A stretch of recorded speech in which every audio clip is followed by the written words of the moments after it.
सरस्वती ज्ञान कोश में आप सबका अभिनंदन है। बच्चों, आज हम कक्षा 11 की महाकवि कालिदास विरचितम रघुवंश महाकाव्यम का द्वितीय सर्ग पढ़ेंगे। द्वितीय सर्ग में भी हम 4 भाग पहले पढ़ चुके हैं, आज 5वां पढ़ेंगे। तो हमने इससे पहले क्या पढ़ा था, थोड़ा सा दोहरा लेते हैं ताकि आगे की कहानी समझने में सरलता हो जाए। तो हमने पढ़ा था कि राजा दिलीप अपनी पत्नी सुदक्षिणा के साथ 21 दिन तक नंदिनी की सेवा करते हैं और 21 दिन तक लगातार सेवा करने के पश्चात 22वें दिन नंदिनी उनकी परीक्षा लेने का उपक्रम करती है। और परीक्षा में क्या करती है ये अब हम आगे देखेंगे। चलिए देखते हैं। सा दुष्प्रदर्शा मनसापि हिंसैर इत्या अद्रिशोभा प्रहिते क्षणेन अलक्षिता अभ्युत्पत्तनो नृपेण प्रसह्य सिंहा किल ताम चकर्ष। तो क्या हुआ था, वह नंदिनी मनसापि मन से भी हिंसक जंतुओं के द्वारा इति कठिनता से प्रदर्शा आक्रमण करने योग्य है इति ऐसा मन में विचार करके अद्रि पर्वत की शोभा को, सुंदरता को, प्रहिते देखने के लिए, अक्षेण अक्षों को, दृष्टि को या नेत्र को लगाए हुए नृपेण राजा के द्वारा अलक्षिता न देखा गया अभ्युत्पन्नो आक्रमण जिसका ऐसे सिंह ने ताम उसे अर्थात नंदिनी को किल निश्चित रूप से प्रसह्य बलपूर्वक चकर्ष खींच लिया। तो ये इसका शाब्दिक अर्थ है। अब मैं इसको आपको एक बार अपने शब्दों में बता देती हूँ। तो हुआ क्या, राजा के 22वें दिन राजा के मन में, जब उसको वन में लेकर गए तो उनके मन में विचार आया जब वो कि ये नंदिनी गाय इतनी सिद्धि स्वरूपा है कि कोई हिंसक जंतु जो है मन से यानी चाह कर भी इस पर आक्रमण नहीं कर सकता। तो ये विचार करके उन्होंने देखा पर्वत बड़ा ही शोभनीय है, बड़ा ही सुंदर है, तो वो निश्चिंत होकर कि कोई भी नंदिनी पर आक्रमण नहीं करेगा हिंसक जंतु, ऐसा अपने मन में विचार करके वो निश्चिंत होकर पर्वत की सुंदरता को देखने लगे, निहारने लगे। उसी बीच क्या हुआ कि राजा के द्वारा नहीं देखा गया। क्यों? क्योंकि वो तो पर्वत की सुंदरता को निहार रहे थे, तो उन्होंने नहीं देखा कि अचानक से किस प्रकार सिंह ने उस नंदिनी पर आक्रमण कर दिया है और आक्रमण करके उसने उसे बलपूर्वक अपनी ओर खींच लिया। तो ऐसा इसमें बताने का तात्पर्य है। अब ये आपको निश्चित रूप से समझ आ गया होगा। अब आगे देखते हैं। तद्यम आक्रांदितम आर्त साधुर गुहा निबद्ध प्रतिशब्द दीर्घम रश्मिश्वादाय नगेंद्र सक्ताम निवर्त्यामास नृपस्य दृष्टिम। फिर उसके पश्चात क्या हुआ, जब सिंह ने नंदिनी को आक्रमण करके अपनी ओर खींच लिया। खींचा भी कहाँ? गुफा में। तो देखेंगे, गुफा में निबद्ध उत्पन्न होने से प्रतिशब्द अर्थात प्रतिध्वनि, गुफा में उत्पन्न होने के कारण दीर्घम अत्यधिक तीव्र होने से तदयम उसके आक्रांदितम आर्त स्वर को, आक्रांदित स्वर को, आर्त साधो आर्थ दुखियों के साधु रक्षक नगेंद्र सक्ताम, नगेंद्र नग कहते हैं पर्वत, इंद्र राजा जो पर्वतों के राजा है। कौन है? हिमालय, पर्वतों के राजा हिमालय है। तो हिमालय पर सक्ताम लगी हुई नृपस्य राजा की दृष्टि को रश्मिषु आदाय से विच्छेद करेंगे, बनेगा रश्मिषु जमा ई जमा आदाय। तो रश्मियों से अर्थात रस्सियों से इव मानो आदाय दे करके निवर्त्यामास लौटा लिया। ये इसका शाब्दिक अर्थ है। अब इसको एक बार मैं अपने शब्दों में बता देती हूँ। हुआ क्या, जब सिंह ने नंदिनी पर आक्रमण कर दिया और उसे दबोच लिया, तब क्या हुआ, नंदिनी का जो आर्त स्वर था, दुखी स्वर था, वो गुफा में नंदिनी को खींचा था। तो इस कारण गुफा कैसी होती है, एक तो शांत होती है और ऊपर से वो अंदर गहरी सी होती है। तो ऐसे स्थान पर जब ध्वनि होती है, कोई आवाज होती है, तो वो बहुत ज्यादा गूंजती है, उसी को प्रतिध्वनि कहते हैं।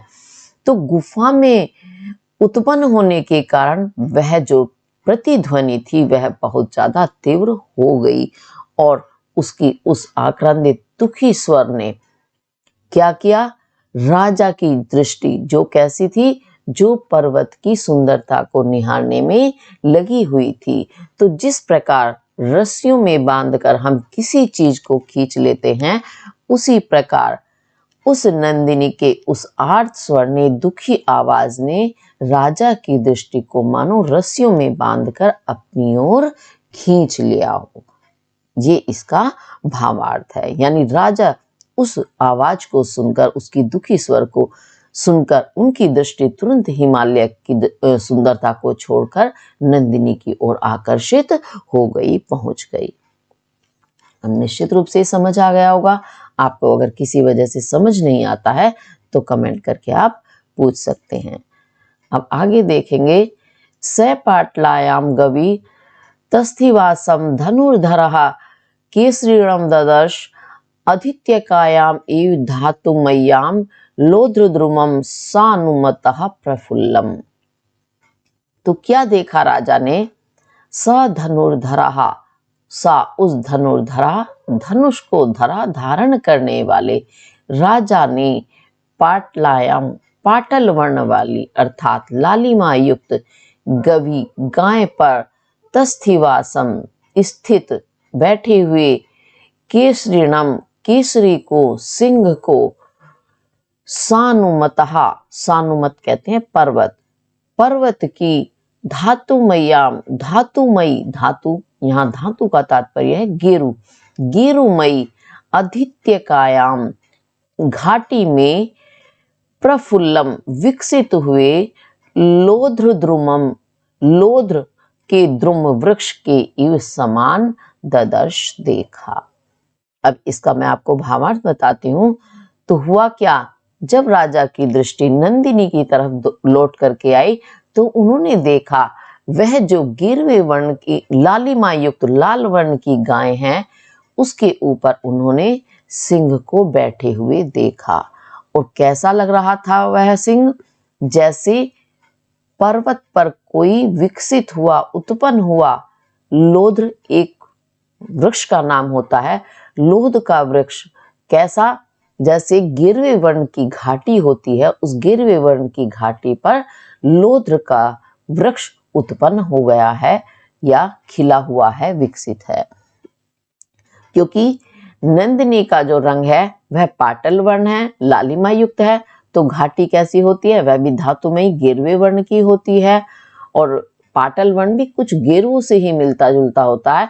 तो वह पर्वत जो है उस पर लोध्र का वृक्ष जैसे उग आता है, उत्पन्न होता है, और वो भी अच्छा बड़ा सा, क्योंकि बहुत विशाल होता है सिंह भी, तो इस कारण वह लोध्र के वृक्ष के जैसा लग रहा था, नंदिनी के ऊपर आक्रमण करके बैठा हुआ।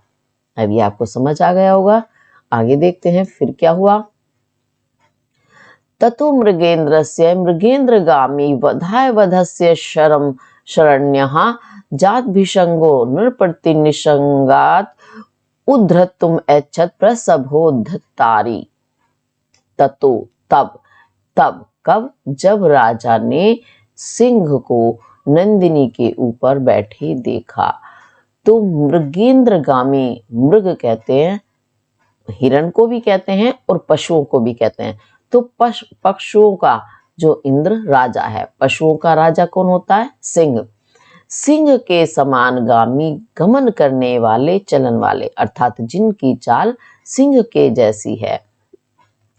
तो सिंह के जैसे गमन करने वाले शरण्यः, शरणागत वत्सल या शरण में आए हुए की रक्षा करने वाले, वधस्य, वध के योग्य, मृगेंद्रस्य, मृगेंद्र के अर्थात सिंह के वधाय, वध के लिए, जात भिषंगो, जात भिषंग यानी अपमान जो अनुभव कर चुके हैं या पराभव अनुभव करने वाले, नृपति ही, राजा ने, कैसे हैं राजा, प्रसभ, बलपूर्वक, अरि, अरि यानी शत्रु को उद्यत उखाड़ फेंकने वाले अर्थात नष्ट करने वाले, नृपति ही, राजा ने, निशंगात, अपने निशंग से, तरकश से, शरम, बाण को, उद्यतुम, ऊर्धतुम, उठाने की या ग्रहण करने की इच्छा की। तो हुआ क्या, जब राजा ने सिंह को इस स्थिति में देखा कि उसने नंदिनी पर आक्रमण करके उसे दबोच लिया है, तब राजा कैसे हैं, जिनकी जो चाल सिंह के समान बड़ी ही सुंदर है, ऐसे राजा कैसे हैं, और जो शरण में आए हुए की सदैव रक्षा करते हैं, शरणागत वत्सल बोलते हैं उन्हें, शरणागतों से वत्सल स्नेह करने वाले, और कैसे हैं, जो बड़े बलपूर्वक अपने शत्रु को उखाड़ फेंकते हैं। तो ऐसे तो वो बलशाली हैं, उसके साथ साथ हुआ क्या कि जात भिषंग, उनको बड़ा ही अभी पराभव अपमान महसूस हुआ है। क्यों कि जिस नंदिनी की वो रक्षा कर रहे थे, इतने बलशाली थे कि एक ही पल में शत्रु को उखाड़ फेंकते थे, उसी जिसकी वो सेवा कर रहे हैं नंदिनी, उस पर सिंह ने आक्रमण कर दिया है। तो ये उनके लिए अपमान की बात हुई कि उनकी जो रक्षिका है, जिसकी वो रक्षा कर रहे हैं, उसी पर सिंह ने आक्रमण कैसे कर दिया उनके होते हुए। तो ये उनके लिए अपमान की बात थी। तो ऐसे राजा ने अपने तरकश से बाण निकालने की इच्छा की, प्रयास किया, यानी उन्होंने अपना हाथ बाण निकालने के लिए तरकश में चलाया। तो ये इसका आपका भावार्थ है। अब आगे देखते हैं फिर क्या होता है। वाम एतरस्तस्य करः प्रहर्तुर्नक प्रभाभूषित कंक पत्रे सक्तांगुलिः सायक पुंख एव चित्रार्पित आरंभ एव अवस्थित थे। तो फिर क्या होता है, प्रहर्तुहु, प्रहार करने के इच्छुक, तस्य, उनका, वाम कहते हैं बायां, इतर दूसरा, वाम यानी बाएं हाथ से इतर दूसरा, अर्थात दूसरा कौन सा हो गया, बाएं के अलावा दूसरा दाहिना होता है। तो दाहिना करहा, हाथ, नख प्रभा, नख नाखून की प्रभा, चमक से भूषित, सुशोभित, कंक पत्रे, कंक पत्र वाले, सायक पुंख, सायक बाण के पुंख, अग्र ही, अग्र भाग में ही, सक्तांगुली, सक्त आसक्त हुई, चिपकी हुई अंगुली, अंगुली वाला, चित्रार्पित आरंभ, जिसमें आरंभ कर दिया गया है, चित्रार्पित, चित्र में अर्पित बना करके, इव मानो चित्र में बना करके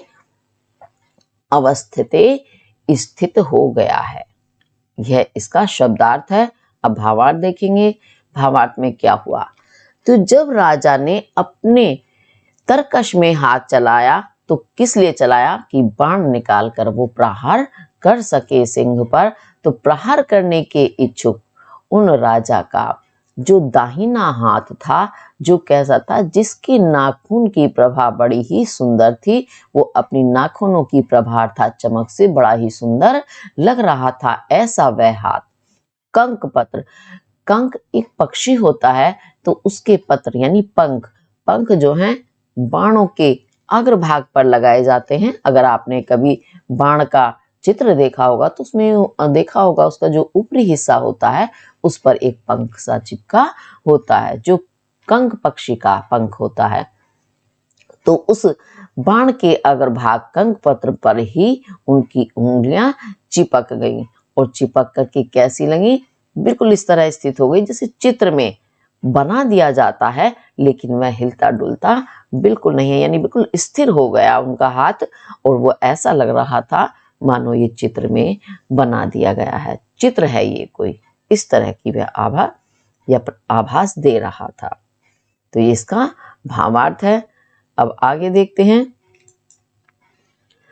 बाहु प्रतिष्ठम विवर्धमन्युर अभ्यर्णम आगस्कृत अस्पश्यद्भिः राजा स्वतेजोभिर् दह्यतांतर भोगी इव मंत्र औषधि रुद्ध वीर्याः।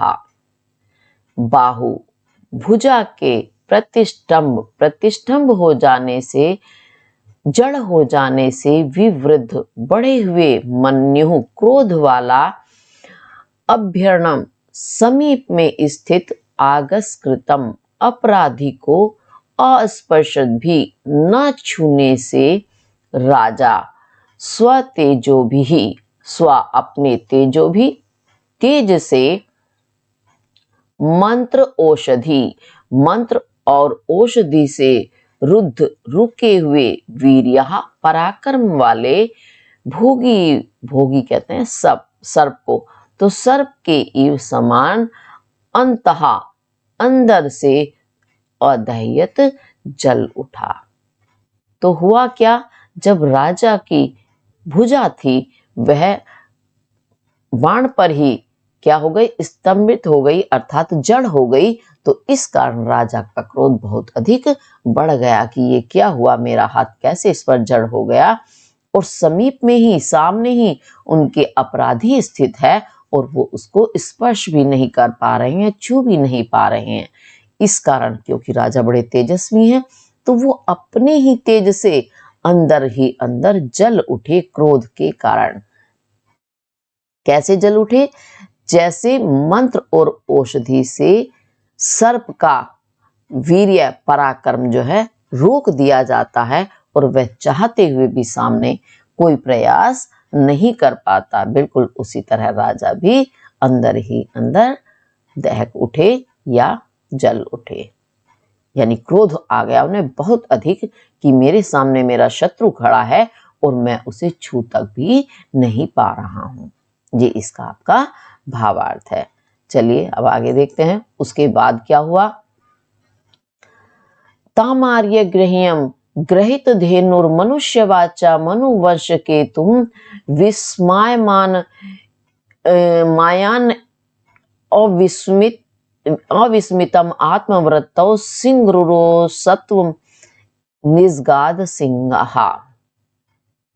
ग्रहित धेनु, निग्रहित ग्रहण किए हुए, दबोचे हुए धेनु वाले, आर्य गृह्यम आर्यों के द्वारा गृह्यम ग्रहण करने योग्य अर्थात पूजनीय सम्मान्य, मनुवंश के तुम, मनुवंश के तुम पताका स्वरूप, आत्मवृत्तौ अपने वृत्तौ व्यवहार से, विस्मितम आश्चर्यचकित हुए, सिंहो उरुसत्व और कैसे वो सिंह के समान, उरुसत्व पराक्रमशाली, विस्मयान यानी और भी अधिक आश्चर्य करते हुए, मनुष्य वाचा मनुष्य की वाणी में, सिंहा सिंह ने, तम उनसे, निजगाद कहा। तो ये शब्दार्थ है। अब इसका भावार्थ देखते हैं। हुआ क्या, सिंह ने उस नंदिनी को तो आक्रमण करके पकड़ा ही हुआ है, दबोचा हुआ है, और उसके बाद क्या हुआ, राजा कैसे हैं, जो आर्य अर्थात सज्जनों के द्वारा बड़े ही सम्माननीय है, पूजनीय, गेह्यम यानी ग्रहण करने योग्य, क्या यानी उनका आदर सत्कार वो ग्रहण करने योग्य हैं, अर्थात सम्मान के पात्र हैं। और कैसे हैं राजा, मनुवंश के पताका स्वरूप हैं, बड़े ही श्रेष्ठ वो राजा हैं। और उसके साथ वो सिंह के समान बड़े ही बलशाली भी हैं, परंतु आज वे आत्मवृत्तौ अपनी वृत्ति अर्थात व्यवहार से ही विस्मितम आश्चर्यचकित हैं कि ये कैसा मेरे साथ हुआ, क्या विषय ये हुआ कि मैंने बाण उठाना चाहा और मेरा हाथ जड़ हो गया। तो एक तो वो पहले से ही आश्चर्यचकित हैं, ऊपर से सिंह ने मनुष्य की वाणी में विस्मायन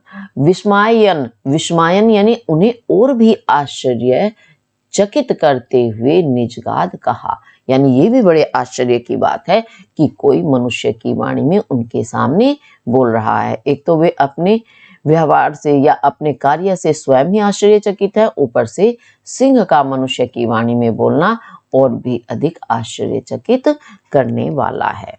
ये आपका इसका भावार्थ हुआ। तो नंदिनी ने इस प्रकार राजा की परीक्षा लेना आरंभ कर दिया है। आज हम इतना ही पढ़ेंगे, इसे आप ध्यान से पढ़ेंगे। इनसे संबंधित आप अच्छे से व्याख्या, प्रश्नोत्तर इत्यादि जो भी आपके बनते हैं बहुत अच्छे से करेंगे। इसी के साथ धन्यवाद।